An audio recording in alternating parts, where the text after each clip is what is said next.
Hello student, स्वागत है आपका अपने परिवार बीसीसी मैथमेटिक्स में। मैं हूं आर के एक्सपर्ट। आज हम बात करेंगे क्लास 10 का चैप्टर नंबर 2 यानी बहुपद के बारे में बात करेंगे।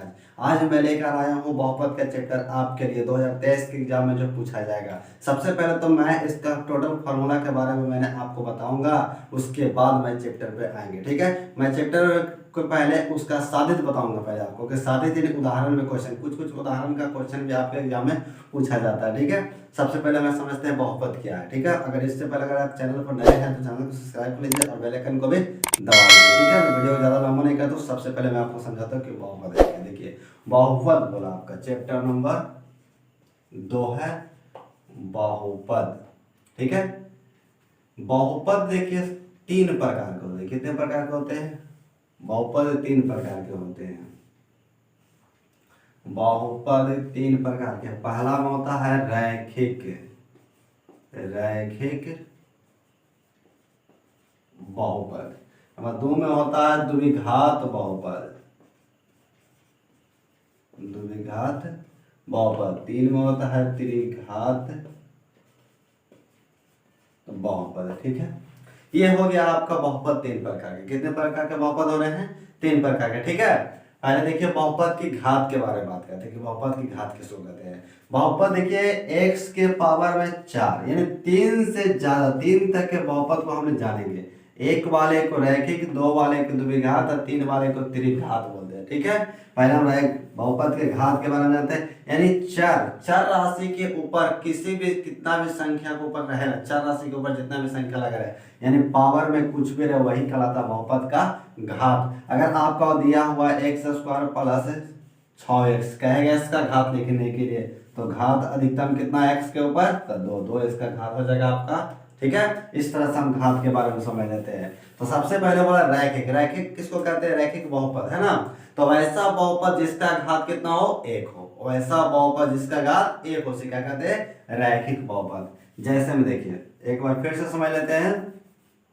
वैसा बहुपद जिसका घात 1 हो, एक अर्थात एक घात वाले बहुपद को हम क्या कहते हैं? रैखिक बहुपद कहते हैं ना। देखिए जैसे कहते हैं 2x प्लस 2, इसमें कुछ नहीं तो घात में कितना छुपा रहता है? 1 छुपा हुआ रहता है, यही इसका रैखिक है। अगर आपसे पूछा ऑब्जेक्टिव में कि रैखिक बहुपद का शून्य कितना होता है, रैखिक बहुपद शून्यकों की संख्या कितना होगा, तो भी 1 होगा। जितना घात रहेगा उतना ही उसका शून्यक होता है, उससे ज्यादा शून्यक नहीं होता। ठीक है, इसके बाद देखेंगे और देखिए उदाहरण आपको देते हैं। 2x माइनस 4, 6y प्लस 8, हो गया आपका 9x, फिर हो जाएगा 10x माइनस 8। ये सब इसका रैखिक बहुपद जिसका घात 1 हो। कुछ भी आप लिखिए उसका घात कितना होना चाहिए? 1 होना चाहिए। चर राशि में घात कितना होगा? 1 है, उसी को हम कहेंगे रैखिक बहुपद। अब आती है बारी द्विघात बहुपद का। किसको आ रहा है? द्विघात बहुपद। देखिए द्विघात बहुपद किसको कहते हैं? वैसा बहुपद जिसका घात 2 हो, यानी 2 घात बहुपद। द्विघात बहुपद का व्यापक रूप क्या होता है? देखिए द्विघात बहुपद का व्यापक रूप क्या होता है? ax² plus bx plus c, ये आपका द्विघात बहुपद का व्यापक रूप हुआ। इसमें घात कितना है? 2, तो इसकी शून्यकों की संख्या भी कितना होगा? 2 होगा। अक्सर ऑब्जेक्टिव बिहार बोर्ड पूछता है कि द्विघात बहुपद में शून्यकों की संख्या कितना होता है, तो शून्य की संख्या हमेशा 2 होते हैं। द्विघात बहुपद के शून्य की संख्या कितना हो जाएगा? 2। ठीक है, अब देखिए द्विघात बहुपद कहते किसको है? ये तो अभी आपको बताया ना कि वैसा बहुपद जिसका घात कितना हो? 2, उसे क्या है? द्विघात बहुपद। समझेंगे कैसे? उदाहरण लेते हैं। देखिए उदाहरण जैसे x² माइनस 6x प्लस 2, हमेशा घात में 2 रहना चाहिए, उसी को हम कहेंगे द्विघात। हमारा घात में किसका? चर के घात कितना है? 2। अगर यहाँ पे 3 आ जाती है द्विघात नहीं, कहां चले जाएंगे? त्रिघात। त्रिघात कहने का मतलब 3 घात। कितने घात? 3 घात। तो द्विघात का हो गया आपका। उसके बाद देखिए आपका त्रिघात आता है। कौन सा बहुपद? त्रिघात बहुपद। वैसा बहुपद जिसका घात 3 हो, अर्थात 3 घात वाले बहुपद को हम क्या कहते हैं? त्रिघात बहुपद कहते हैं। फिर से देखिए एक बार, वैसा बहुपद जिसका घात 3 हो, अर्थात कहने का मतलब क्या कि 3 घात वाले बहुपद को हम क्या कहते हैं? त्रिघात बहुपद कहते हैं। जैसे त्रिघात बहुपद का व्यापक रूप क्या होगा? ax³ bx² plus cx plus में d, यह हुआ आपका त्रिघात का व्यापक रूप। इससे ज्यादा आपकी घात नहीं आएगी। ठीक है, ये आपका हो गया घटते क्रम में त्रिघात बहुपद का व्यापक रूप। ये आपका हो गया द्विघात बहुपद का व्यापक रूप है, और रैखिक बहुपद का तो ax प्लस b आप जानते ही है। ठीक है, ax प्लस b, कोई दिक्कत आपको नहीं होगा।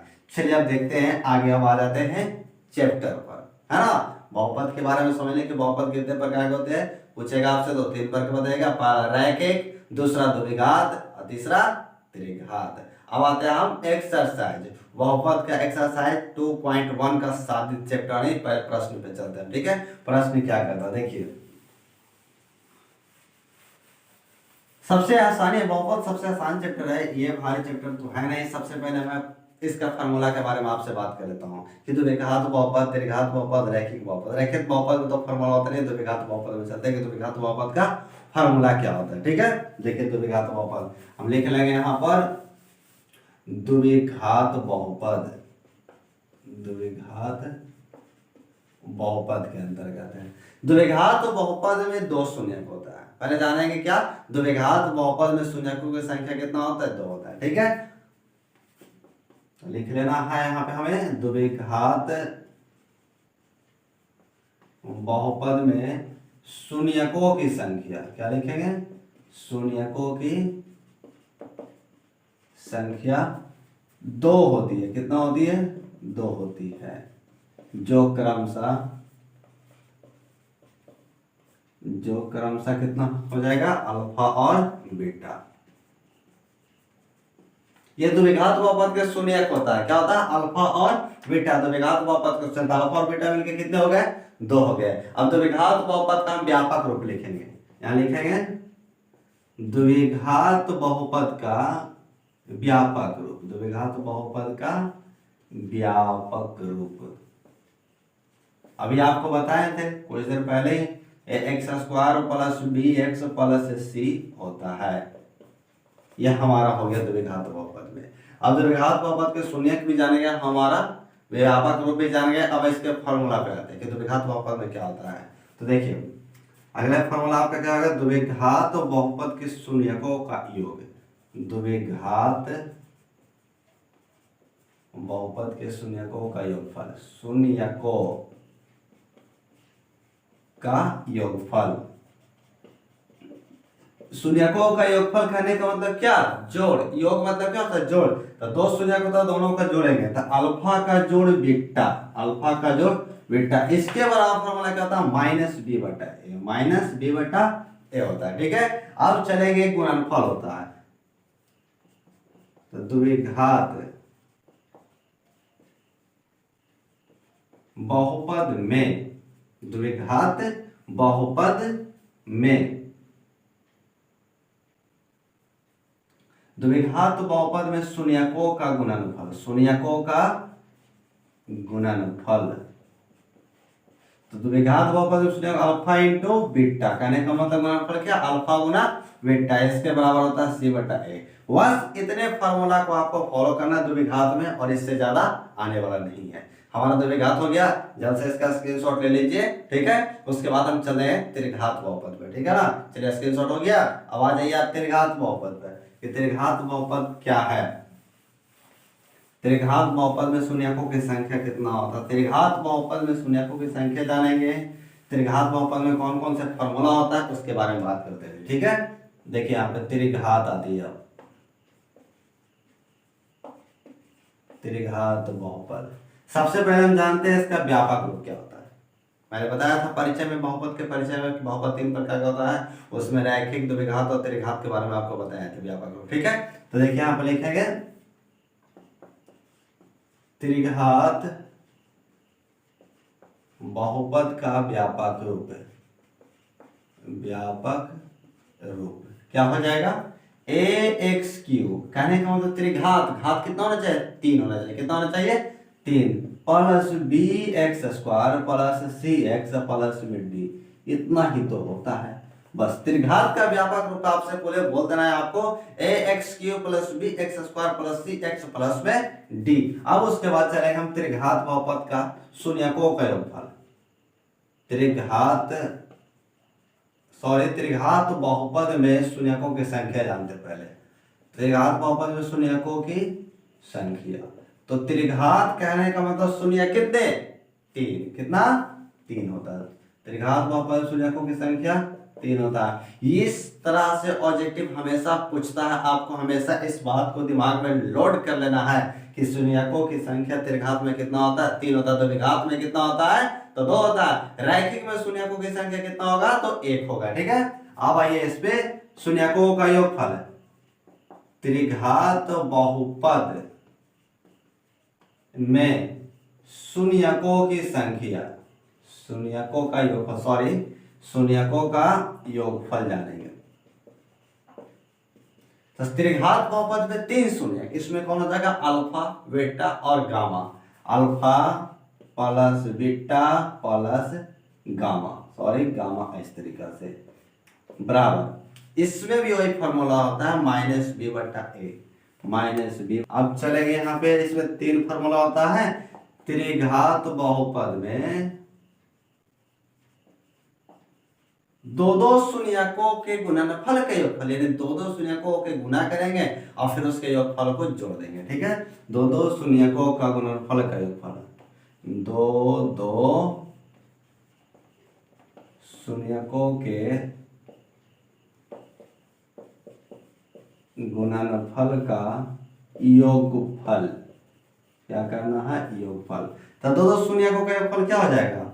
Alpha beta plus beta gamma plus gamma alpha हो जाएगा। ठीक है, इसके बराबर क्या होगा? सी बटा ए होता है। ठीक है, दो शून्य के गुणनफल बराबर क्या होता है? सी बटा ए। इसे आपको याद रखना। अगले फॉर्मूला क्या हो जाएगा? त्रिघात बहुपद का गुणनफल, त्रिघात बहुपद में शून्यकों का गुणनफल, शून्यकों का गुणनफल क्या हो जाएगा? अल्फा गुना बीटा गुना गामा बराबर माइनस डी बटा ए होता है। ठीक है, अब आप बताइए त्रिघात बहुपद का व्यापक रूप क्या होगा? क्या हो जाएगा व्यापक रूप? A x cube plus b x square plus c x plus d होता है। आपसे पूछे कि त्रिघात बहुपद में शून्यकों की संख्या कितना होता है, तो आप क्या बताइएगा? 3 होता है। कितना होता है? बोलेगा कौन कौन? तो अल्फा बीटा और गामा बोलना है। त्रिघात बहुपद में कौन फॉर्मूला होगा शून्यकों का योगफल बराबर? तो alpha plus beta plus gamma बराबर माइनस बी बटा ए।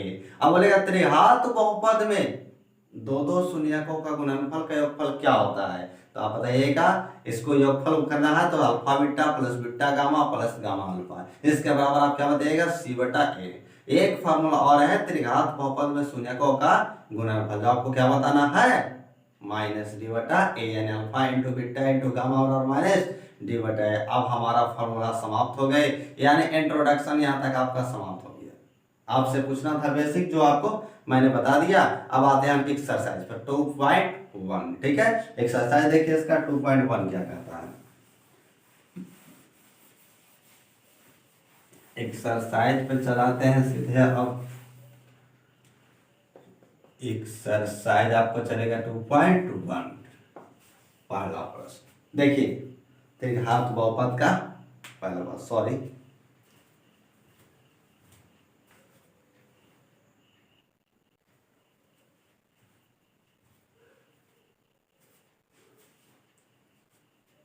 देखिए आपका एक्सरसाइज 2.1 का पहला प्रश्न, 2.1 का पहला प्रश्न आपका क्या कहता है? देखिए पहला प्रश्न आपका इस तरीका से दिया है।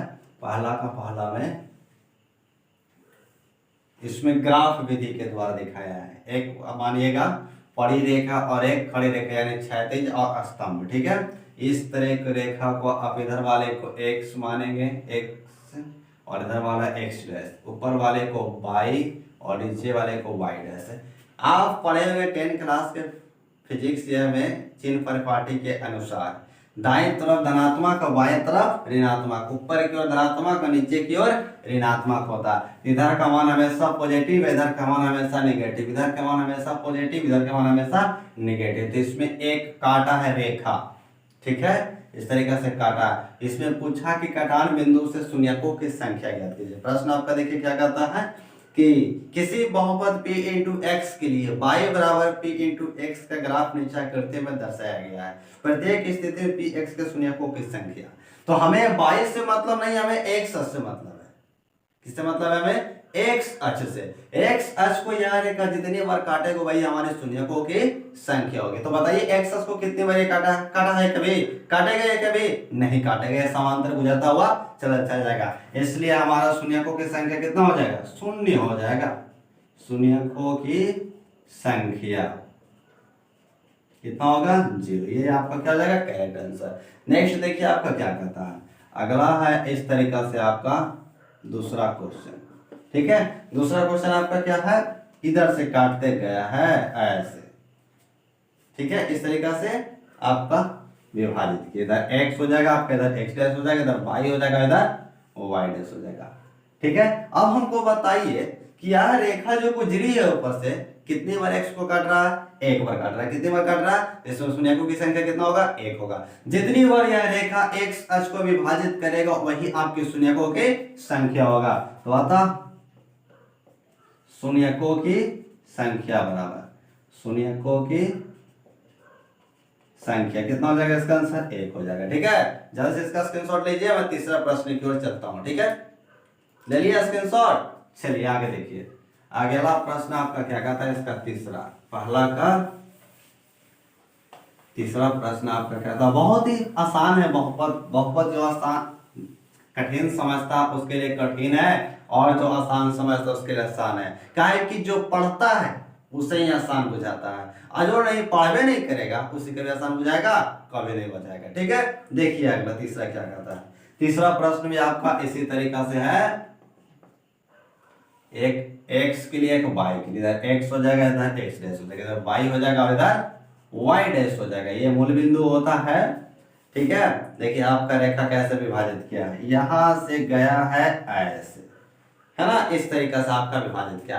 अब हमें बताइए कि यह x वाले रेखा को कितनी बार यह रेखा विभाजित करते हुए गुजरेगा। पहली बार तो यहां से विभाजित किया, 1 2 और 3, तो इसमें शून्यकों की संख्या कितना हो जाएगा था, शून्यकों की संख्या जल्द बताइए कितना हुआ, 3। कितना हो जाएगा, 3। ये आपका करेक्ट आंसर। नेक्स्ट क्वेश्चन देखिए, नेक्स्ट क्वेश्चन आपका क्या कहता है। इस तरह के प्रश्न देखिए तो आप बस देखिए कि x वाले को कितनी बार काटा है। चौथा देखिए, चौथा प्रश्न आपका क्या कहता है। ठीक है ना, चौथा प्रश्न भी आपका इसी तरीका से है, एक x रेखा वाला, एक y वाला, x वाले और ये y वाला हो गया आपका। देखिए आपका कहां से रेखा काटते गया है, रेखा आपको ऐसे गया है।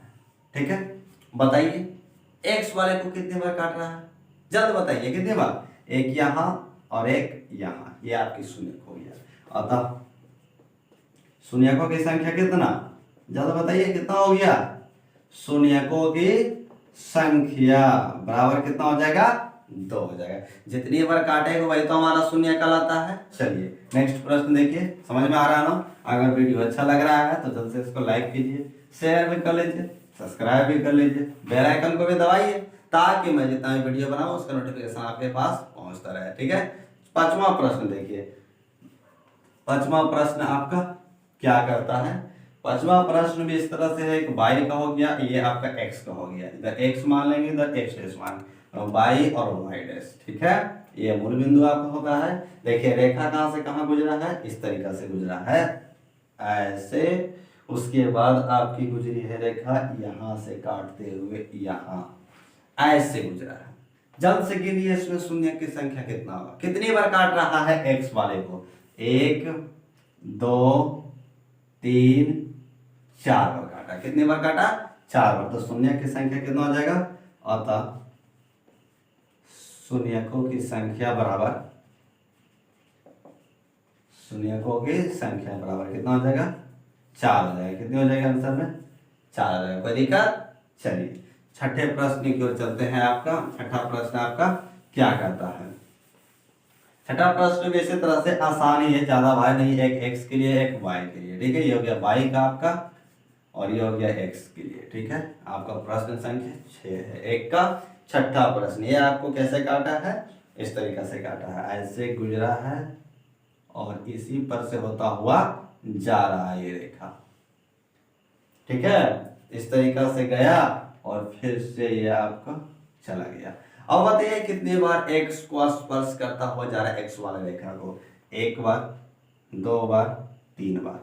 तो बताओ शून्यकों की संख्या कितनी हो जाएगी, तीन हो जाएगा। शून्यकों की संख्या बराबर तीन, ये आपका आंसर हो गया। चलिए आपका चैप्टर क्लोज हो गया, यानी 2.1 बहुपद का समाप्त हुआ। अब हम अगले वीडियो में लेकर आएंगे 2.1, ठीक है। इसके लिए आपका धन्यवाद। चैनल पर सब्सक्राइब कर लीजिए और बेल आइकन को भी दबा लीजिए, ताकि मैं जितना वीडियो बनाऊं उसका नोटिफिकेशन आपके पास पहुंचता रहे, ठीक है। चलते हैं नेक्स्ट वीडियो में आपको